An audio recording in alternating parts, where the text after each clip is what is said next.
Good morning, student. Assalamu alaikum. Students of 8th class, how are you, students? So, students, first start करते हैं review कि what we have done in last lecture. Last lecture में हमने क्या किया था, ठीक है, वो देख लेते हैं और फिर आज जो स्टार्ट कर देंगे एक्सरसाइज 11. ठीक है, इसमें हमारे पास पार्ट नहीं है जैसे 11A 11B. ठीक है, सो आज स्टार्ट कर देते हैं ये. सो स्टूडेंट, लास्ट लेक्चर में मैंने एक्सप्लेन किया था एडिशन सब्ट्रैक्शन ऑफ मैट्रिक्स. ठीक है, ये टॉपिक हमारे कंप्लीट हो गए थे. आज स्टार्ट करते हैं एक्सरसाइज 11. एक्सरसाइज 11 पेज नंबर है स्टूडेंट 143. ठीक है, पेज नंबर 143. ठीक है, अच्छा, क्वेश्चन नंबर 1 है we have fill the blanks.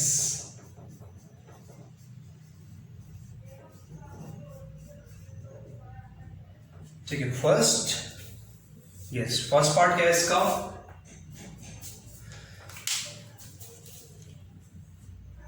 The order of a matrix with 2 rows and 4 columns is. ठीक है, हमने क्या लिखना है स्टूडेंट्स में ब्लैंक्स में? Order of a matrix. सही है, और 2 rows हैं एंड 4 कॉलम है. आपको पता है स्टूडेंट कि फर्स्ट हम सब ऑर्डर किस तरह से लिखते हैं? ऑर्डर लिखते हैं 2 into 3. जो फर्स्ट होता है that represent row and the second one represent column. इसका मतलब क्या हुआ? ब्लैंक से the order of a matrix with 2 rows and 4 columns is, मतलब 2 rows रो पहले and 4 column. मतलब ये जो मैट्रिक्स बनेगा इसमें, ठीक है, मैट्रिक्स किस तरह से बनेगा मैं आपको ऐसे समझा रहा हूं. 2 4 6 0 1 3 5 7. सपोज इसमें क्या है? 2 रो है 1 and 2. 2 रोज हो गए और स्टूडेंट ये देखिएगा कॉलम कितने हैं? 1 2 3 and 4 कॉलम है. ठीक है, ये मैट्रिक्स, ये जो ऑर्डर है, ये इस मैट्रिक्स को हम कह सकते हैं. इस तरह की ये मैट्रिक्स है और ये ऑर्डर है. ठीक है, अब चलते हैं स्टूडेंट सेकंड पार्ट की तरफ. सेकंड क्या है? A matrix with 2 rows and 3 column is a dash matrix. ठीक है, इसमें ही करते हैं हम सॉल्व. किस तरह से? ये देखिए स्टूडेंट, क्या कह रहे हैं? ये 2 rows and 3 column. ओके, एक कॉलम में क्या करता हूं? कम कर देता हूं यहां से. ठीक है, एक में यहां से कम कर देता हूं. ये जो कंडीशन है सेकंड पार्ट की, वो दरअसल ये matrix with 2 rows, yes 2 rows and 3 column is a dash matrix. इस मैट्रिक्स को क्या कहते हैं स्टूडेंट्स? इस मैट्रिक्स को कहते हैं रेक्टेंगल. आपको पता है rectangle is a geometrical shape है और उसकी डेफिनेशन क्या है कि ऑपोजिट साइड्स आर इक्वल. ठीक है, अगर ये 6 है सेंटीमीटर तो ऑपोजिट साइड 6, 4 है सो ऑपोजिट साइड्स 4. ठीक है, तो बिल्कुल जो शेप आ रहा है इस मैट्रिक्स का 2 into 3 का, ठीक है, वो दरअसल कैसा आ रहा होता है? वो रेक्टेंगुलर आ रहा होता है. इसीलिए इसको क्या कहते हैं? Rectangle matrix. The third, a matrix has dash diagonals. कितने डायगोनल्स होते हैं इसमें? सो स्टूडेंट, डायगोनल्स स्टूडेंट, एक ये पार्ट होता है और एक इस तरह से होता है. ठीक है, तो टोटल जो डायगोनल्स होते हैं हमारे पास मैट्रिसेस में वो कितने होते हैं स्टूडेंट? वो होते हैं 2 डायगोनल्स होते हैं. ठीक है स्टूडेंट्स, नाउ और दोनों की जो लेंथ होती है डायगोनल्स की वो क्या होती है, हमेशा याद रखिएगा इक्वल होती है। द फोर्थ, अच्छा एक 1 0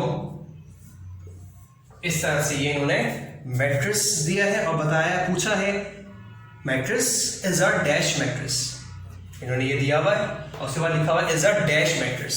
हमने स्टूडेंट टाइप पढ़ी थी, यूनिट, स्केलर, डायगोनल्स, ठीक है, हमने ये पढ़ा था।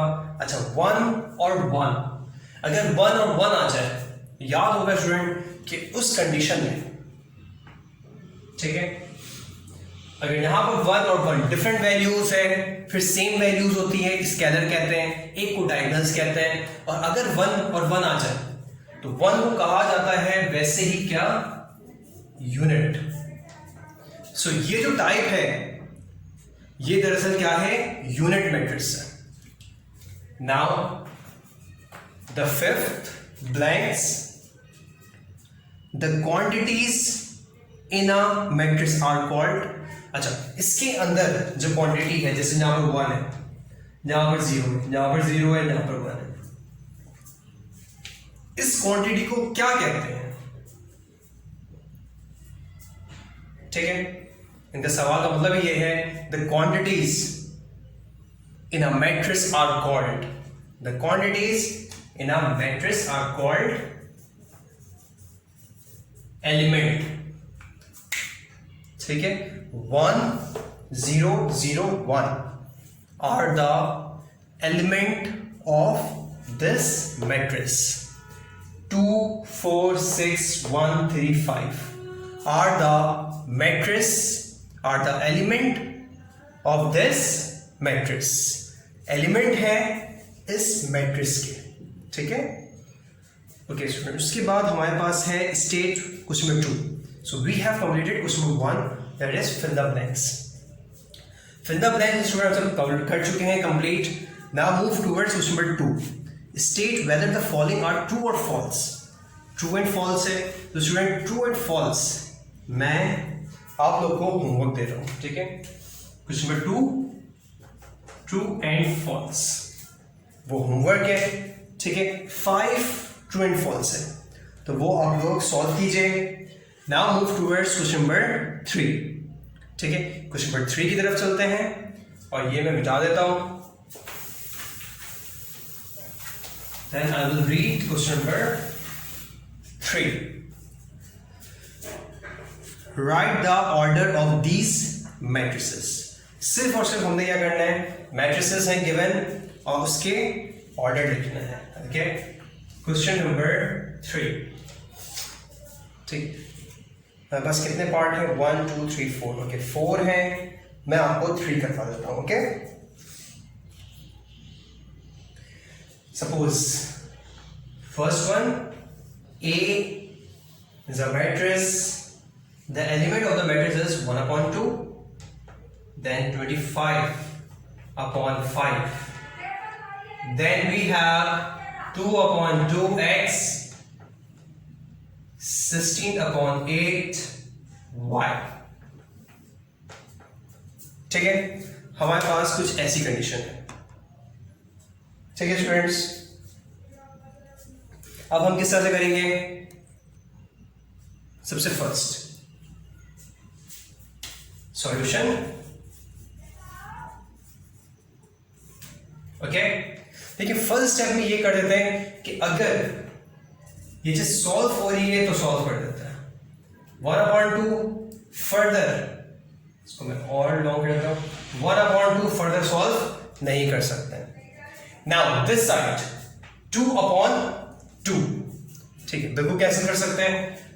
2 1s are 2 1s are, मतलब यहां पर जो आंसर आएगा वो क्या आएगा, जस्ट x. और फिर स्टूडेंट ये 5 1s are 5, 5 5s are 25. यहां मैंने 5 लिखा. 8 1s are 8, 8 2s are 16. 2y मैंने यहां पर लिखा. अब यहां पर देखिए स्टूडेंट, काफी क्लियर हो गया. हम सब बहुत easily order of the matrix लिख सकते हैं. ठीक है, यहां पर लिखा मैंने order of the matrices. So student किस तरह से लिख सकते हैं हम? ए इक्वल टू कितने रॉज हैं? सबसे फर्स्ट जो लिखते हैं वो क्या लिखते हैं? रॉ लिखते हैं। उसके बाद कॉलम। रॉ देखें कितने? 1 and 2 रॉ इनटू, उसके बाद कॉलम लिखते हैं। कॉलम कितने? 1 कॉलम एंड 2 कॉलम। यानी कि जो ऑर्डर है, order of this matrix is 2/2। ठीक है, सेकंड सॉल्व करते हैं।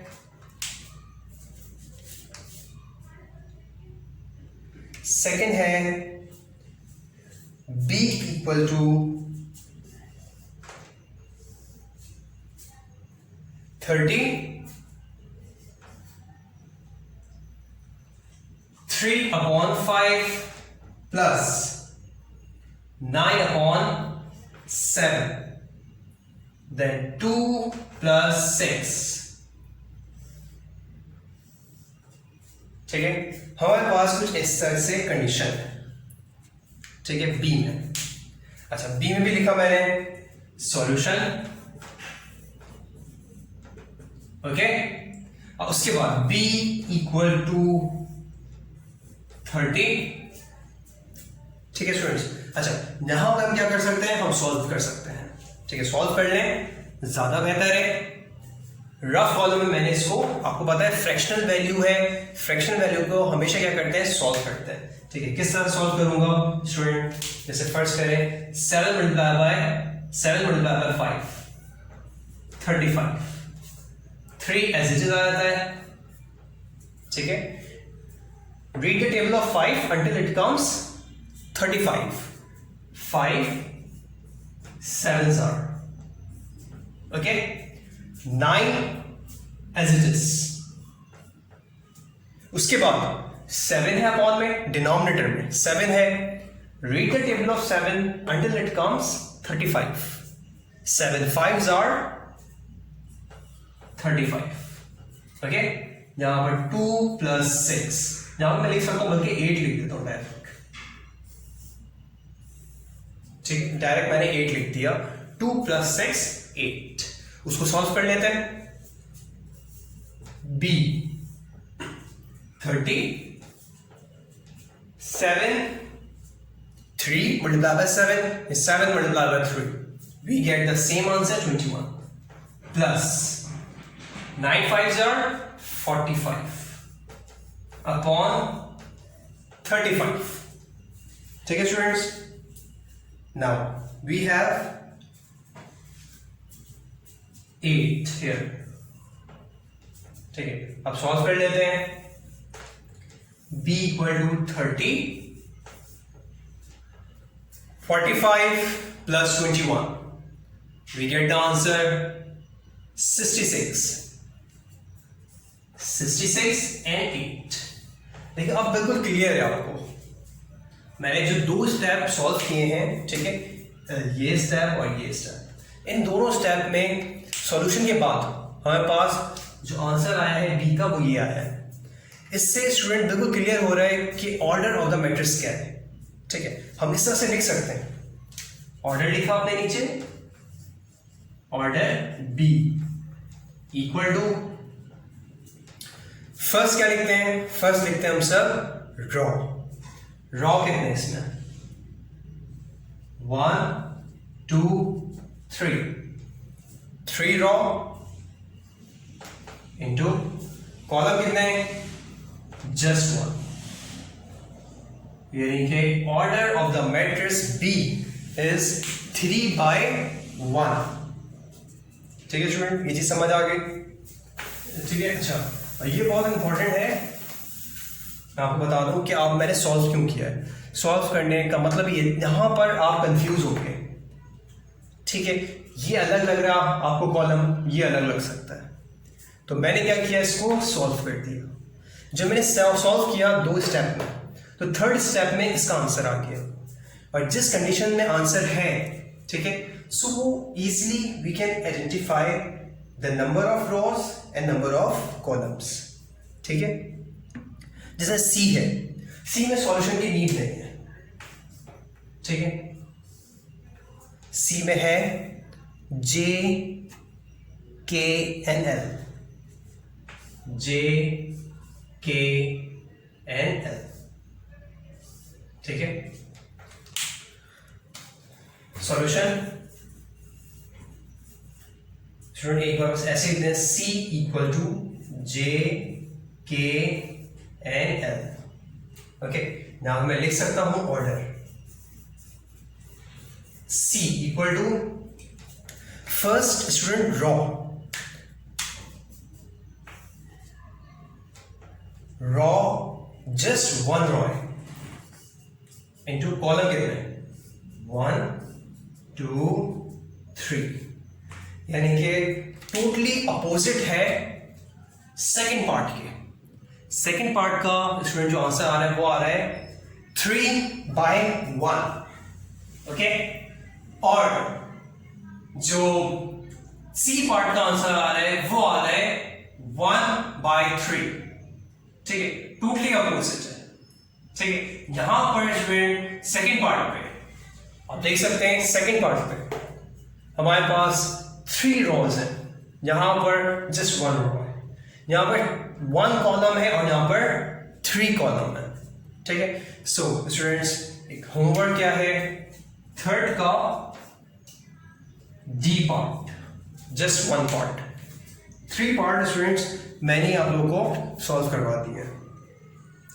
Now move towards question number 4। Question number 4 देख लेते हैं। क्वेश्चन नंबर 4 है student, now student on page number 144, ठीक है, पेज नंबर 144 है, क्वेश्चन नंबर 4 है। ठीक है, क्या है, state the location of the following elements in their respective matrices. अच्छा, किस तरह से करेंगे स्टूडेंट, ये मैं बताता हूं, ये सॉल्व करता हूं मैं। First part A equal to element क्या है, 50 एंड 2। ठीक, सॉल्यूशन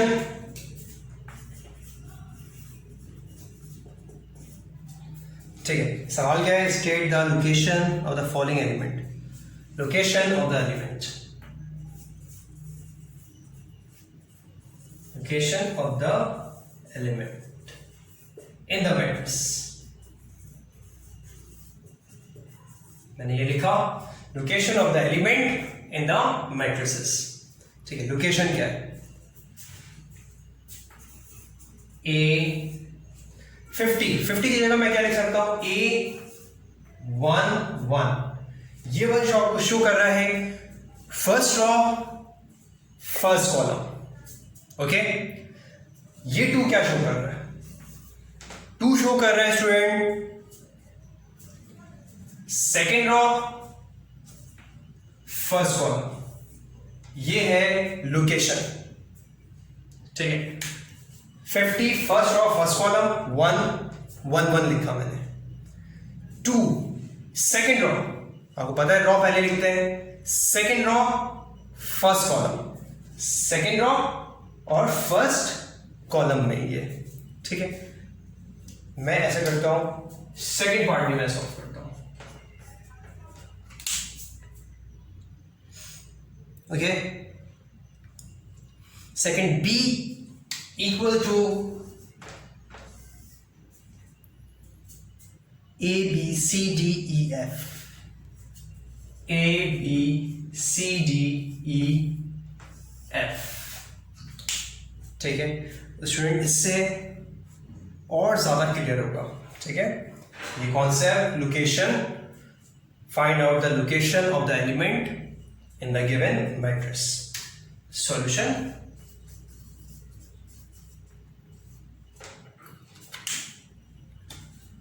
लोकेशन अगेन मैं लिखा, लोकेशन ऑफ द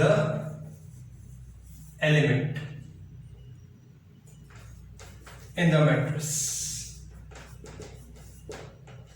लोकेशन क्या है? B, capital B. अच्छा, ए की लोकेशन क्या होगी? ठीक है, देखिए ए और बी करके नहीं लिखेंगे, बल्कि बी लोकेशन 1 एंड 1। ठीक है, सी की लोकेशन क्या है? सी की लोकेशन है second row, first row, second row and third row. C की लोकेशन क्या है? रॉ पहले लिखते हैं। सेकेंड रॉ कॉलम क्या है? कॉलम है फर्स्ट कॉलम, ये है second column. Okay, so second row first column. E की position third row first column. Okay, now इस बी की पोजीशन क्या है? रॉ पहले लिखते हैं स्टूडेंट, तो रॉ क्या है? रॉ 1 है, फर्स्ट रॉ है, first row second column. D की लोकेशन क्या है? इस डी की लोकेशन है second row and second column. इस एफ की लोकेशन क्या है? इस एफ की लोकेशन स्टूडेंट है, देखिए फर्स्ट सेकेंड थर्ड रॉ है, और कॉलम अगर मैं देखूं फर्स्ट सेकेंड कॉलम में। बात समझ आई स्टूडेंट? हम सब इस तरह से लिखेंगे। अगर फर्स्ट करें, मैं इसकी लोकेशन देखूं डी की, ठीक है, ऐसे में देख रहा हूं, ठीक है। डी में क्या है? फर्स्ट सेकेंड रॉ है, फर्स्ट सेकेंड कॉलम है, वही मैंने 2 और 2 लिखा हुआ है, सेकेंड रॉ सेकेंड कॉलम। मैं इस ई की लोकेशन देख रहा हूं। इस ई की लोकेशन क्या है? First second third raw, third लिखा पहले, और कॉलम क्या है? फर्स्ट कॉलम में ये, ठीक है। 3/1 31 मैंने लिखा है। Okay students, I hope student कि आपको ये चीज समझ आ गई होगी, क्वेश्चन नंबर 4 भी समझ आ गया होगा। ठीक है, प्रैक्टिस के लिए आप प्रैक्टिस करेंगे, आपको ये चीज आसान लगेगी। ठीक है, अदरवाइज आपने अगर होमवर्क सॉल्व नहीं किया सो आपको कुछ भी समझ नहीं आएगा। इसलिए मैं आपको 2 पार्ट इसमें से सी और डी कहूं या आपको समझ जाए थर्ड फोर्थ, ठीक है, थर्ड और फोर्थ पार्ट आपका होमवर्क होगा। ठीक है स्टूडेंट, आई होप कि आज का लेक्चर आपको समझ आ गया होगा। और वीकेंड है, सैटरडे संडे, तो आप होमवर्क ये कर लीजिएगा। हर में से मैंने यहाँ से एक पार्ट दिया है, शॉर्ट क्वेश्चन है, ज़्यादा बड़े नहीं है, ऑर्डर लिखना है सिर्फ। ठीक है, 4 में भी जस्ट देखें 1 स्टेप का है, ज़्यादा स्टेप नहीं इसमें। ठीक, इसमें मैंने आपको सी और डी 2 पार्ट मैंने दिए हैं, 3-4 कह लें आप, सी डी कह लें आप। ठीक है, और उसके बाद जो मैंने क्वेश्चन नंबर 2 दिया आप लोगों को, true and false, just write true and false. So inshallah we will meet on Monday. Allah Hafiz, stay at home, stay safe.